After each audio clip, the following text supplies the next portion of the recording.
Hi, welcome to the after lunch session. I wanted to say session. I'm very happy to announce Ornela Vasiliauskaitė with her talk on team evolution with DDD and Dynamic Reteaming. Please welcome the speaker.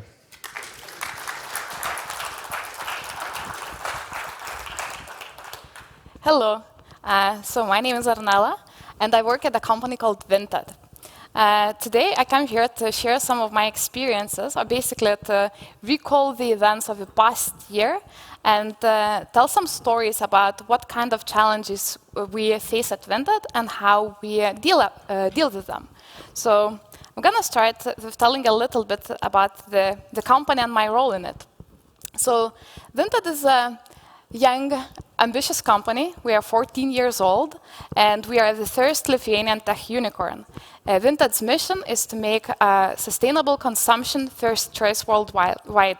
So it's really an ambitious mission. We are trying to do things that have never, ever been done before, and that requires us to take some new approaches to the challenges that, well, may sometimes be rather known to the industry. However, I hope that that my talk or my experiences will inspire you or reassure your own in your own context, and that afterwards you will be able to take something away with you.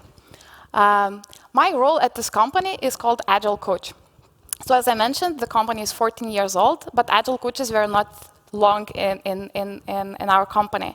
I was one of the first ones joining as an in-house Agile coach, and I joined the company a bit less than 2 years ago.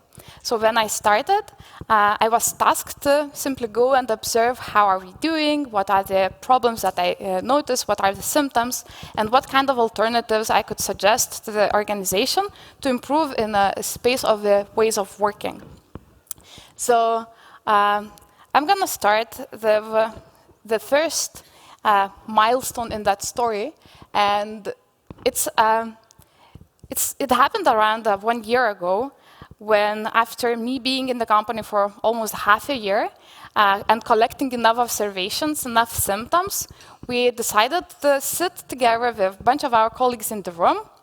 We went for the offsite, and we wanted to kind of frame what sort of problems we want to focus on. So while spending the first half a year in the company, I noticed a bunch of patterns and anti-patterns popping up and emerging, but there was no system. So there was no continuous improvement, and that seemed like a good opportunity for us to start.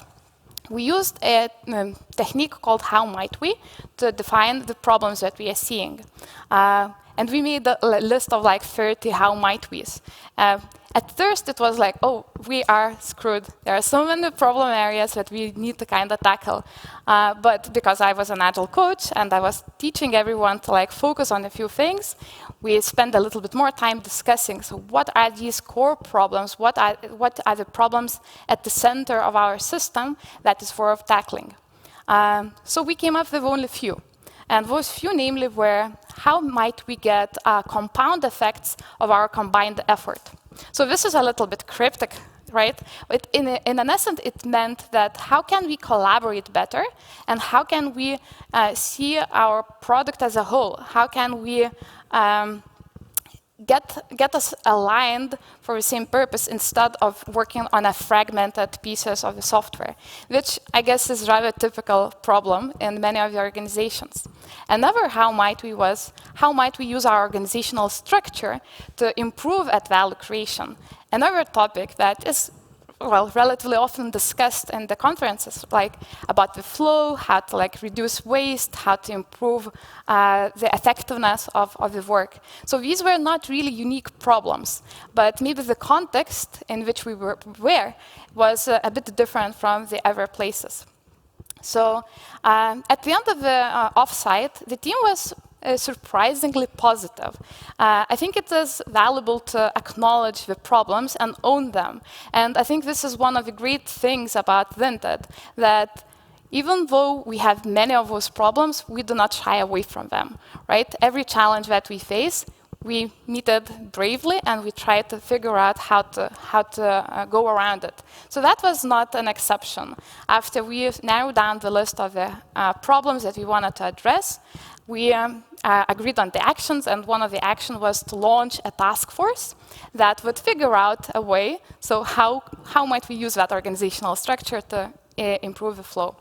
I was one of the members in that task force. I worked together with some of our core domain experts, some very bright technical people, and there's a cue already that this effort was heavily engineering-based. At Vinted, organizational structure as well as architecture is something that we take care under the function of engineering. So we did not involve other roles as much. It was me and a couple of our subject matter experts, staff engineers, who were exploring the options by looking into industry, how other organizations are solving similar problems. And I myself, because I was with one with more of an organizational design background, I was looking into, as I call it, agile space for inspiration. At that time, we were rather curious about team topologies. So you could have find the team topologies book on almost every second table of engineering managers in our organization. So we felt like this is actually a good opportunity for us to try it out. We were really excited, like, the book is great, all the concepts we could really relate to, and the pictures are also great. So we thought that, well, we will draw a beautiful model of how we, work in the different teams with different interaction modes. And I think we went a little bit, ahead of the idea and lost the track on some practical terms. But more about that later. Another thing that was emerging in the market was the Anthix model by Jürgen Appela. So that was a fresh, new idea. And we learned about it basically by, following the trail of team topologies, because Jürgen is using that in his work. He uses inspiration there. And he was just launching a new training session called Versatile Organization. And we thought it's a great opportunity for us to go out to Barcelona to get some nice food, some nice weather, and also learn from Jürgen about his new work and how he is incorporating team topologies in the work that he's doing. So we went there. It was great food, great time, great weather. The session was also interesting. We were really engaged and we had a lot of fun. However, those ideas felt a bit far away from our context. I remember very specifically we challenged the idea of teams. All of us were really set upon the idea of stable, long-lived teams, and Jürgen in his work challenged it quite a bit, saying that there are different types of teams can form really quickly, there are all sorts of ways how we could use teams. Well, that message did not land too well on us. We also picked up the blog post that he wrote about the subject. We had a knowledge sharing or discussion session with the peers, and we were like, so what do we think about it? It was not really what do we think, it was more like what do we feel about it? And the feelings were not great. Like this heuristic about stable long-lived teams was just too deep in our backbone. We were not ready to let it go. So we decided to discard that, and fix, okay, move on. Let's stick with the team topologies. One of the interesting parts, for my colleagues, engineers, was the platform team. We were buzzing for a bit now and deciding how cool it would be if we could take the part of our system that is very technically challenging and complicated and turn it into a platform, so then we could innovate faster on some of the presentation layers without actually having to think about all the data. We could just fetch it. And it was really kind of future vision, technical conversation without having product people involved. So, then we brought this shiny, beautiful model using all the colors from team topologies and showed it to our managers. We were like, well job, well done. It looks so beautiful. Now tell us, how feasible is this platform? And we're like, well, it's an idea, it's probable, but we have never even tried to answer those questions. And then the product was like, so how long and how many people you would need to build it? And I was like, well, it's a complex thing. We don't have any specifications, so we cannot provide a timeline. And it's like, time is ticking, there are other things you need to build, so you basically bring us nothing. Let's put it aside. Let's go and see what is the actual problems that we need to be solving right now. So while we were, exploring all of those ideas, the context in the company changed. Well, I wanted to say a little, but actually it changed quite significantly. Vinted, as a proper unicorn, was growing super fast. And like many of the fast-growing technical companies, it started to experience growth pains. I guess that's not something very unusual. I sometimes even surprised how long we managed to operate effectively without tackling some of the challenges. But the time was now. Those challenges were just like knocking at our door and saying, hey, we need to be sorted out. So some of these challenges emerged in the technical side of the organization. So engineers were getting crippled by the complexity of our software architecture, which was still largely monolithical. While in the business, on the product side, people were getting more and more anxious about certain deliveries not being done in time, some of these business strategies not being able to follow up because of the complexities in both organizational structure, architecture, and shared complexity of our domain model. Moreover, it was more difficult for us to get validated learning. So at Vinted, we do a lot of experimentation. We use a lot of A/B testing and similar approaches. And then the ambiguity of those tests became so huge that people were just getting paralyzed. Like, can we get an answer to this question? And most of the time, it was like, there's so many other moving parts. We didn't have a very good isolation of the concerns. So that was starting to really affect sides like from business to engineering. However, these guys felt like this is their own problems. So these problems were tackled in separate rooms. So let's look in one of those rooms. The room was filled with staff engineers. The staff engineers had a strategic objective to turn our monolith into modularized application. Very well agreed on the organization, top level, OKR set. Now the group of people collected, and you can also see the pattern emerging. We were huge on the task forces. So the task force was created, right? Now you need to take this monolithic application and turn it in a modular application. And the business wants to know what's the end state of that architecture. Initial idea was just to take our existing organizational structure and assign models based on that. So maybe it is worth to pause a little bit and tell about how we organize at Vinted. So at Vinted, in order for us to accomplish the mission of making sustainable consumption first choice worldwide, we have several business units that are tackling different parts of that problem. The business unit that I work at is called Marketplace. So Marketplace is, well, literally a marketplace where people could share or like trade their pre-loved fashion and lifestyle items.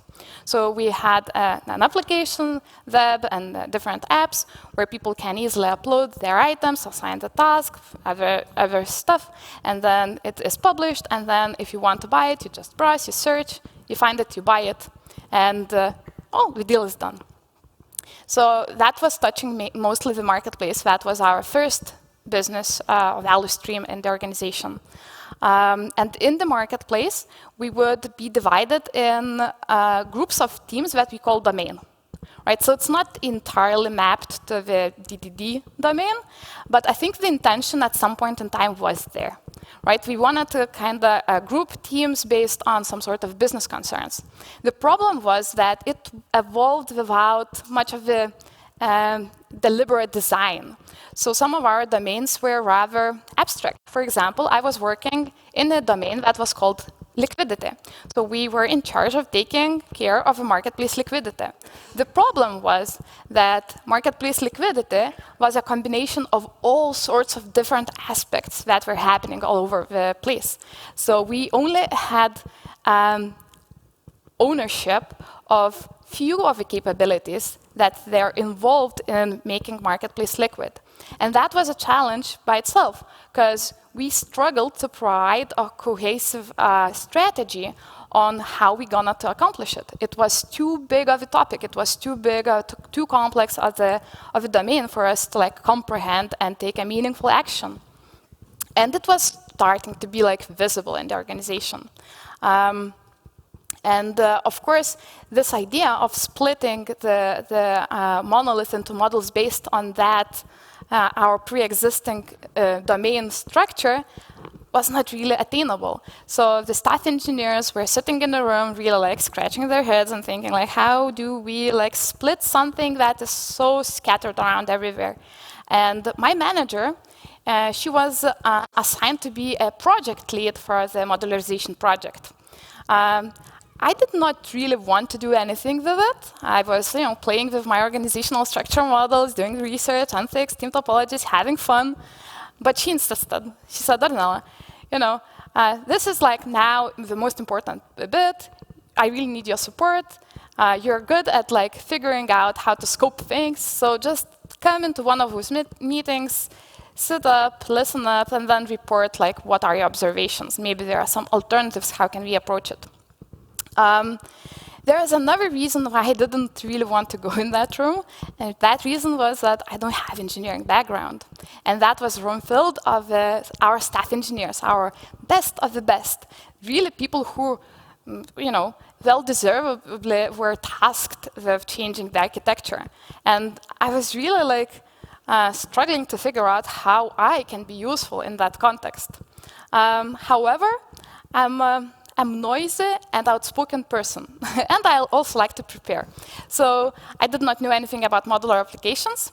In the company that I used to work, we used DDD, but I was never really involved in it. I heard certain terminology. I knew enough about the DDD to use it in a sentence. That sentence would be mostly like, what about bounded context? That's it. And apparently that was, enough, right? So that happened exactly this way. The staff engineers were discussing, and I was like, what about bounded context? And they're like, bounded context? Okay. That sounds somehow related to what we are discussing. Good job, Ornela. Okay, so what about bounded context? And we were like, not only me was not really fluent in DDD, others were not fluent in DDD either. However, due to, I don't know, like maybe this confidence that I used to kind of, pitch my idea, they said, Ornela, you know what? Maybe you should actually go and try it out. Figure out how can we use those bounded context in the context of our modularization project. And my manager, because she was in charge of the project, she's like, yeah, let's do it. Let's ditch those guys. They don't, they move slow. Let's do a smaller, effort, and let's try to experiment. So yeah, the problem was that we did not know where to start. However, we are humble people at Vinted, and we are, we recognize when we don't know something. And there was some people, for example, Marco there, he was a person who knew about DDD a bit more, and he was kind enough to get me in touch with the other Marco. I don't know if he's here. Here he is. And then here was Marco coming as a true hero and a Superman saving us from our ignorance. I think the story itself, how we started using the DDD and all the things that we tried and failed and tried and failed, would be another 1-hour session. So I would just cut it short and summarize this endeavor as we ditched the concept of the modularization project. That was, screwed from the beginning. How can you envision the architecture of the product where you don't know what the product needs will be? So instead, we agreed that we will separate bounded context one at a time where it makes sense. So it would actually enable faster product delivery in the areas where it made sense. The approach was, instead of calling it a project with a definite end state, let's treat it more of an initiative or a principle that we follow in the organization. And whenever we kind of build something, let's look for opportunities to extract some parts of the core. The idea was that even if we will have core monolith at some time, it will be reduced, and maybe the problem that we currently have that we don't know how to tackle will be small enough, and we will be smarter. We'll know more about DDD, and we will be able to tackle it. Before that, we just used a different approach. So let's stop this, and let's not go into this whole DDD learning journey for us, and go into a different room. A different room, there our business and product people were sitting. So as I told before, the concept of liquidity was so ambiguous that the product started really to acknowledge that, well, we cannot write the strategy because it takes the entire marketplace into the context, and that's just not feasible. So why don't we split what we currently call liquidity in two more distinct, more well-defined value streams? We did that. That was a huge improvement. But then it also created some sort of organizational, heavyweight, right? So because we split, we had one product manager now split for the two domains. So we needed to hire someone. Also for the teams, we didn't have product managers for a couple of our teams, so we were really, really short on product people. Moreover, there is another domain that was struggling with their identity, and that domain was dissolved. And without us really preparing or knowing about it, we got a new team joining us. A new team with new ownership area that we also needed to take into our consideration.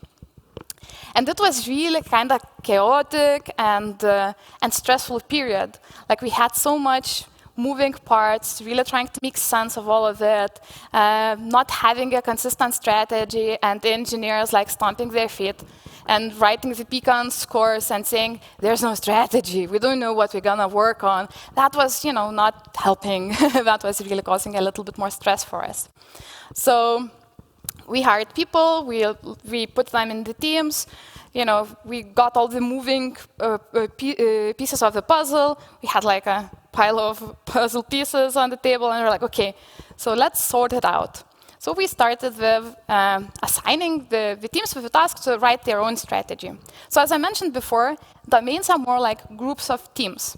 The domain level strategy, because of its ambiguity, was always a bit of a tricky stuff for us. So we always relied on the teams coming up with their strategies, and we also sometimes covered it up with enabling autonomy, right? We enabled the autonomy, but then we lost a little bit on the cohesion and alignment. But, well, that was the case for us. So all of our teams now staffed with the product managers working on their strategies, and one by one submitting the draft strategy document for us to review. And because on a side, we're working on the DDD learning and the bounded context mapping, we already started to see that the conversations there are really interesting. So some people from different teams talk about the same thing using the different words, and then the same thing actually was represented with strategies. So we had 3 out of 5 teams submitting their strategy documents, talking about exactly the same parts of the code. However, the idea and the vision for how those parts should be evolved was really different. And the problem was that they were not really able to see the difference. They were using different words, right? Because I had the context from all the work that we were doing with Marco. I was able to see it, my manager was able to see it, but we had really hard time convincing them that we were actually talking about the same stuff. So after some more modeling and a little bit more of the modeling and then a bunch of heated conversations and then more modeling, we finally agreed that we want to have one strategy, because this is all about the same part of our code, the same capability that we want to enable. We just have 3 different perspectives, and these perspectives needs to be aligned. So we launched another task force, and that task force had to come up with a single strategy that all 3 different teams would follow. And we used some cool patterns there. We did an extensive market and user research. We really focused on user value. You know, there's a lot of good insights coming in, but that was it. Like, teams moved on. They continued their beaten path with unspoken, implied strategic direction. Because, you know, the guys, the engineers, were stomping the theater and saying, we like strategy. What they really needed, they just needed to be handed over some work. We basically were getting bored. So we are not really as interested in the strategy. We're just more curious to learn, like, what is the next thing that we're gonna build? So at the end of the day, we still had 3 teams working on their own stuff, bunch of information compiled and still waiting to be turned into strategy, but it was just on the paper. Nothing really was happening. Well, when I say nothing really was happening, I'm exaggerating. Things were happening. The people started to have conversations in more diverse setups. There are some things that were identified in the strategy as a capabilities that a couple of teams would agree. Those couple of teams would launch the mission teams to tackle certain initiatives that required collaboration between 2 different teams. We also identified certain technical improvements that were required, but sadly, our current setup would not really allow us to tackle those improvements in an efficient way. It felt like it requires too much of a coordination. And as I told, like, we really relied on our team being autonomous. We were not really fluent at running cross-team, aligned, collaborated initiatives. So the other thing that was happening was the realization that we started to have on the domain leadership level, that we were focusing our efforts in really like scattered way. We started seeing that all of these efforts actually leading us to the same result, but we cannot attain those results if we are working on each of those parts separately. So as I mentioned, for modularization, for identification of the bounded contexts, we needed to understand where the product will move. So we would focus on those areas and improve those areas, so it would not be a waste of time.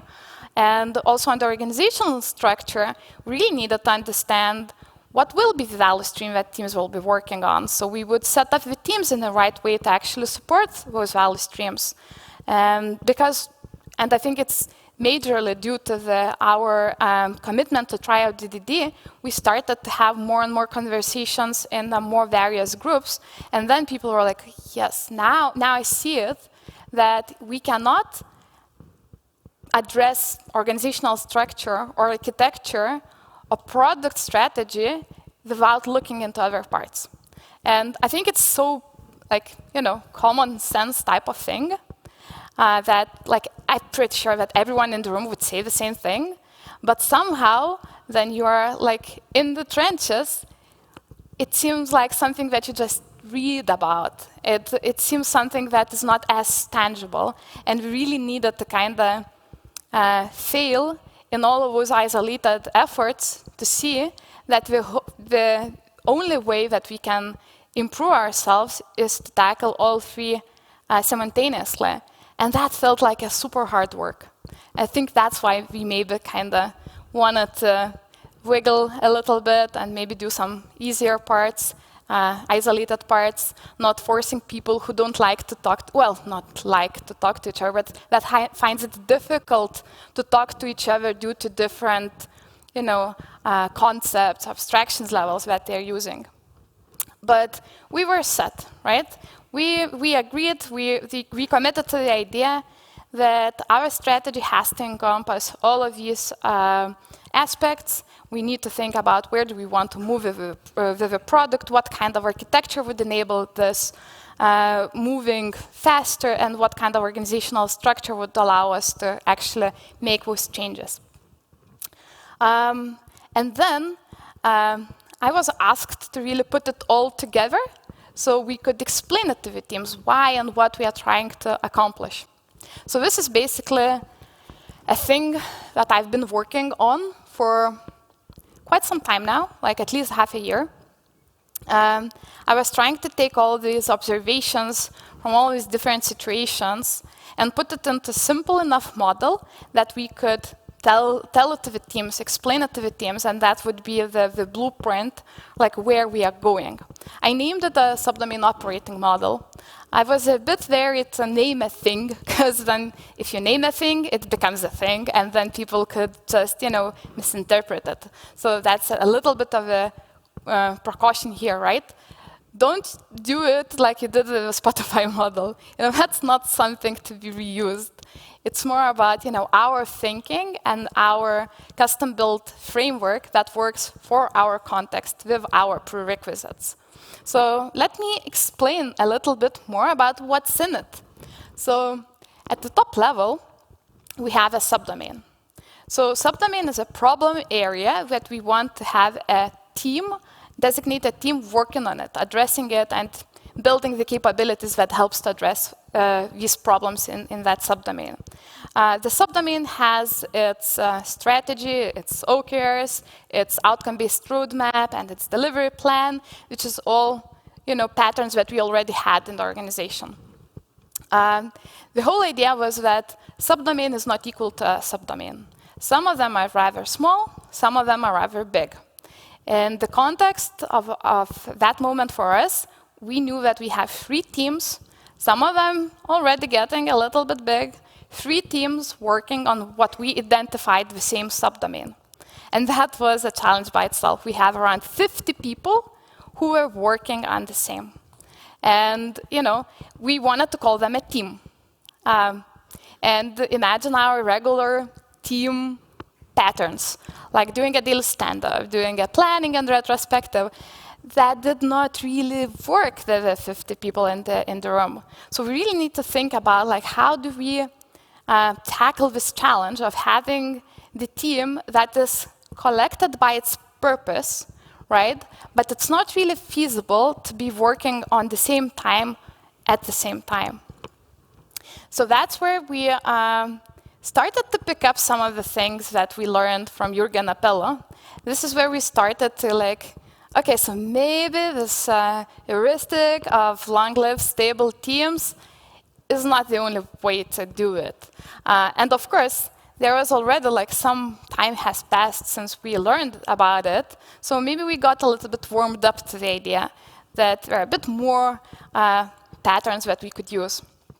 And there was also the Dynamic Reteaming book, which again, following the book trails, from team topologies, we found Unfix, and from Unfix, we found Dynamic Reteaming. And the Dynamic Reteaming really gave us a different perspective of how teams evolve. And it also made us realize that if we are making a reteaming as something that we perceive as a threat, we will always react to it as a threat.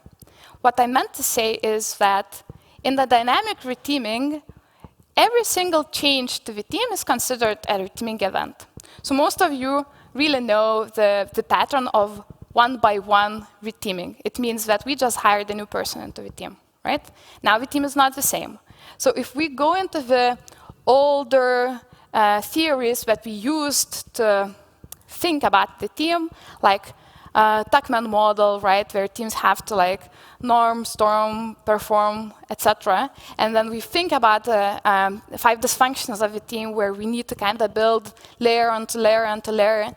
And the stable and long-lasting teams implied that it requires a certain amount of time for the team to actually become effective. Well, if that was the only way that we are looking at things, that, of course, was the only one way we were seeing things. And then we break that mental cycle. We started to see other types of teams. A good example is an open space, right? Where in the environment, we are embedding certain aspects of trust, right? Which is a first and core pillar of the 5 dysfunctions of a team. If we all belong to the same group or the same community, we are more inclined to trust each other. So it makes more easy for us to come into the sessions and share the same purpose, for example, learning, and work together in order to learn new things, right? And you can notice this happening in conferences, right? You don't naturally distrust the people. You have the same intent, right? You want to learn, so it's easy to kind of create that bond. So we started to like flex our minds about the teams. We started to see that there are more patterns. At Vinted, we would primarily use only 2 patterns. So in the dynamic reteaming book, there are 5 reteaming patterns defined. So one by one already mentioned. Then the other pattern is grow and split. So that was a typical approach that we use at Vinted. We grow the team, when the team is too big, then we split it. There are 3 more. Another one was merging. So it's an opposite of split and grow. You just take few teams and you merge them together. Another one is switching, where you have a member from one team going to another one, or they can actually swap sometimes. And then the last one was isolation pattern. So we recognized that isolation pattern was something that we already been doing. I mentioned all of these task forces, right? So that was basically an isolation pattern in practice.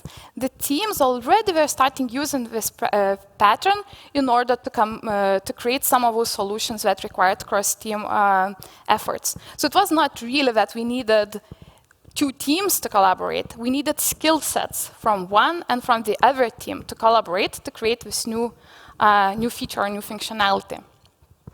So we decided that for the 3 teams that are not able to work on a single strategy, we'll use a merge pattern. We'll merge them together, and then we will use an isolation pattern within, so we would work on the missions. And this is where the pattern of the mission comes into the model. So differently from the subdomain as a core team, mission teams are not as interested in the problem space, right? Because the problem space and problem discovery is embedded into the subdomain. While in the mission team, what team is more focused on is a solution discovery and execution on those solutions. Sometimes people confuse mission teams with the project teams. When we were discussing what are the mission teams for us, we said that it does not have to have predefined end state. So let's say we figure out that there is this feature that we can iterate quite fast doing experiments, and as long as it is feasible for us to invest in that area, that is a continuous mission. The team here would just work on that functionality, and they would iterate, they would experiment, they would define their own solutions, and they would just, improve it over the time. If we exhaust the value creation from this effort, then we will move on to something else. But the idea was that instead of having predefined teams that stay long together and then telling them to figure out what is their mission, we said we will start with the missions, and then based on the mission, we will figure out who are the people who would be best and most interested to contribute to that mission. So far, we were really looking into how to create value. But then other problem that we saw or noticed or actually had for a while in our organization was the ownership and the code ownership. We didn't want to kind of leave that gap in the model, and we really wanted to kind of tackle that bit as well, especially because when we think about the missions and the flexibility and fluidity of people moving there, it had a bigger chance or bigger risk of written code to be forgotten or not attained. So for that, we decided that subdomain will own its entire code that is required to build up the capabilities, and that we will use a code stewardship concept. So we will have people who are designated code stewards for separate parts of the code that is owned by the subdomain. The idea was that before we had teams and we had ownership, but that was again a little bit more on the paper, meaning that we would have a team that would own a big part of the front end, and they would be only focusing on working on a subset of it, but then if a bug would come in, we would have to switch context dramatically and go and fix that bug, and they may not have touched the code base for a while, and in general, the ownership was just a hell of a mess. So what we thought is that by assigning code stewards, we not only make sure that we have this role well defined and we are able to explain what is the expectation for the code steward, but also we would be able to find our blind spots. And that was like also a constraint that we really wanted to put on ourselves because of some of the problems that we saw previously. So if you have a subdomain with the area and the capabilities that you're building, you are only allowed to be a steward for the code there. And we knew already that there will be some other parts of the code that are owned in our domain, but not yet assigned to the subdomain. And we knew and did it still, like, purposefully, that we will have code without assigned stewards. And that's a risk that we should take upon ourselves on a domain level and not, be put onto the developers. Because that's something that we really wanted to kind of improve. The cognitive load, the ability to actually influence the code base, register and technical debt, and improve upon it. So there are basically 3 parts of this model. So subdomain as a primary team that has all the processes and feedback loops mostly related to the problem discovery, identification of new missions, outcome-based roadmaps, and such. Then we have a pattern of the missions that also have to have a defined mission brief that is super clear what this mission is about, that is aligned, which is, if it changes, it has to be represented. So really like a good scoping exercise. And then, of course, feedback loops within the mission team and separate mission roles. So if, for example, we have a product manager in a subdomain, right, and we have a mission that is heavily technical, it does not make sense sometimes to include the product manager in the technical mission, but we still need someone to be responsible for the results. So we want to have a mission owner, a person who's able to explain and communicate the various, like, what is this mission about? Help the other mission team members to figure out if what they're doing is in alignment with what the mission is about. And then the ownership part, the code stewardship principle, and then some side quests. So we thought that, if we have code ownership and stewards there, they would be able to tell us when some of those parts of the code are not meeting the agreed standards around our organization, there is something wrong happening, and in general put that code in a good shape. It all sounded quite nice and well. I'm really proud of that. I've spent quite a lot of time thinking, reflecting, putting it together. And then it came time to put it to the test. We thought that, there will never be a perfect time to start it, but I think we could not choose the worst time. We decided to kick it off mid-summer, where a bunch of our engineering managers were on vacation. We were really short on hands, but still, we were like, okay, so from the beginning of Q3, we're launching this as an experiment. We use a merge pattern. We take our 3 teams all together. We do a very good job on problem discovery space, that we prioritize the problems that we want to address. Then we identify the missions as options to address those problem spaces. We launch mission teams, and everything just works. Well, it worked partially, and it was a little bit, I'd say, a bittersweet experience. So some people were just like, what the fuck is happening? Sorry for language, but like, why are you doing this to us?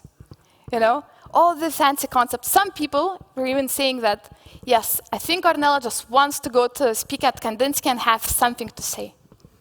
I mean, it could have been a reason, who knows. But no, the reality was that we were not really managing the change as well as we expected. On the other hand, the initial reaction that was really bad lasted 2 weeks. So I'd say that was not too bad either. And yeah, okay, thank you. So that was not too bad either. So we started implementing some of the patterns for example, we focused a lot on implementing the mission pattern, because, again, with engineers, really just wanted to start building stuff, and that was fine. We managed to really address some of the most painful points that we struggled to attack for like years. So we are really proud of it. It was not as smooth, like processes, feedback loops were gone entirely. People were just focusing on their missions. And another interesting part was that people started to complain and provide feedback based on what was anticipated in the model. So they would tell me, hey, so now we're working on those missions, and that's fine. Like, we are really focused. We are really delivering super well. But now we also have some other things that we don't know how to tackle. It was in the model. It was called side quests. But it was just not, understood so well. And then other people would say, hey, so we are working on those missions, and then we don't do the regular check-ins on the subdomain level. Well, that was also defined in the domain, in the subdomain operating model, just people did not really pay attention when I was explaining it. And I found at first that, that's annoying, right? I premeditated all of these scenarios. I really thought about them, and I put them in writing. Why don't you pay attention? And then I thought that, well, actually, it's even better, because now people are figuring out that model for themselves. They're starting with a pattern, they're applying that pattern, and they see how the system around them changes. And then they notice the gaps in that system, and then they are proposing the solutions, and solutions are exactly as I defined them in the model, but who cares about the model? Well, I care, but besides that, who cares about the model? The most important part, that the change is happening, that those patterns and those behaviors are getting changed for the group. So overall, we assessed that we implemented 20% of the model. We focused quite a lot on the mission pattern. We focused on the strategic part of the subdomain. We totally got lost with feedback loops, which, for me as an agile coach, such a big heartbreak. Well, something that I'll have to go back and do a little bit more work on it. We totally disregarded the side quest and code stewardship. However, the learnings that we got from just doing it, not being prepared, not being, very well, informed and aligned on the model, gave us so much insight and helped us to validate the concept by just failing to execute it. So at this point in time, we're 85% confident that the model works for us and provides us a tangible improvements on the challenge, like using our organizational structure to increase the flow of work and value, getting more aligned, and getting the combined effect of our combined effort. In terms of the execution, very early. And then, just before I leave you and go on my further journeys with the subdomain operating model, just want to encourage you to try out different things. So there are a bunch of interesting ideas floating around, and sometimes those ideas won't land just exactly as you thought they will, but it's still worth investing and exploring and testing those concepts in your context. And there's no better framework than the one that you built for yourself, because it takes your context into consideration. And there's nothing more important than actually doing the change for your context. Frameworks are nice, and I'm really proud to be here and tell about the one that I developed together with my colleagues. On the other hand, that will work only for us, and you will have to do your own job and figure out what works for you. Thank you.